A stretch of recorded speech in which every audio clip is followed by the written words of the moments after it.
How we perceive things is very, very important. Now, I'm gonna use a secular guy who I don't necessarily believe in his life and his life work, but listen to what, you have to respect the results. Listen to this. Walt Disney said, if you can dream it, you could do it. He said this whole thing started out with a dream and a mouse. Before that happened, there was no such thing as the animated cartoon.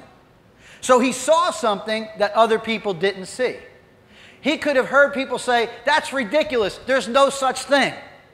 Just like Noah, when he built an ark because it was going to rain, people said, that's ridiculous, there's no such thing. That's never happened before. But when you can see something through God's eyes, sometimes the mass is not going to see what you're seeing.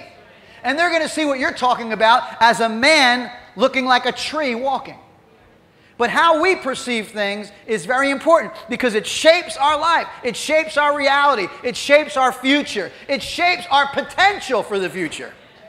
I don't know about you, but I'm pretty impressed that a secular man was able to see something way beyond. Sometimes us Christians, we have the Word, we have the Spirit of God, we've got prayer, we've got all kinds of teaching, and yet we say when we're facing a problem or an obstacle or a situation, we are so negative.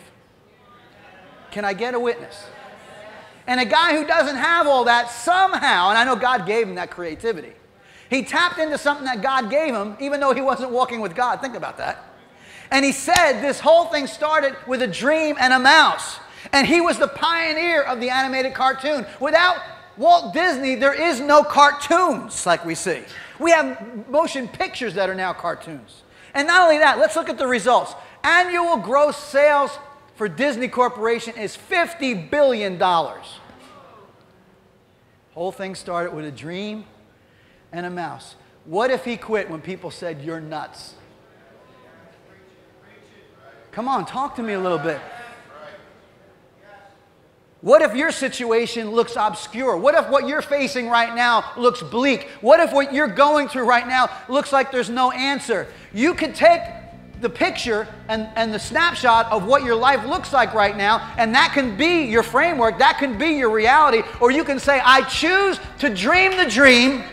I choose to see what God says I can see. I choose to see my life through the reality of the Word of God and the promises of God.